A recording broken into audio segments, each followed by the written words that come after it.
All right, y'all. So I'm sure I've made a video about this in the past, but I wanted to talk about a couple credit repair myths, and I'm going to let you take it from somebody that has been in the credit repair industry longer than anybody I know.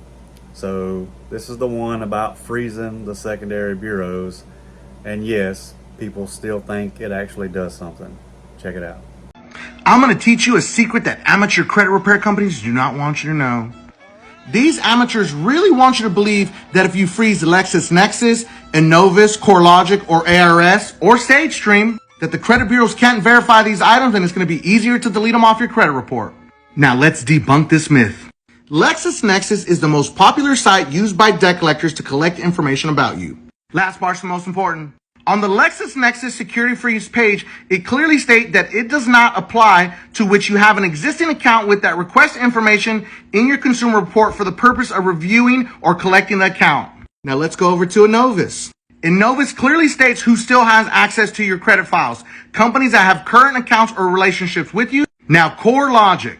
When you freeze it, it clearly states subject to certain exceptions permitted by law, such as your existing creditors. So freezing those does absolutely nothing. Being right never gets old.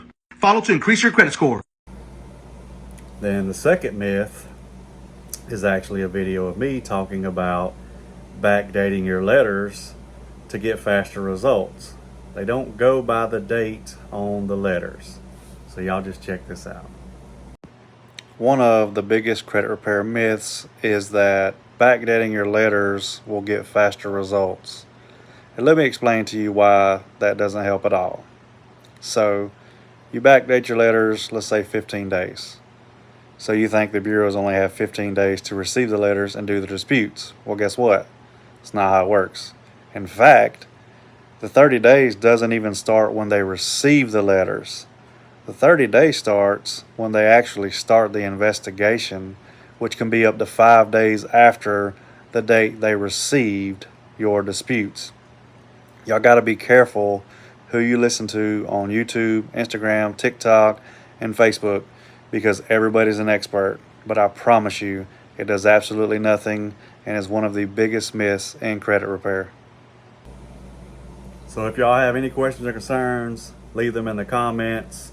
Feel free to debunk this if you want to, but yeah, you're not going to be able to. I'm sure somebody's probably going to try, but it's a proven fact. Backdating your letters does nothing. Freezing the secondary bureaus does absolutely nothing. Y'all have a great day.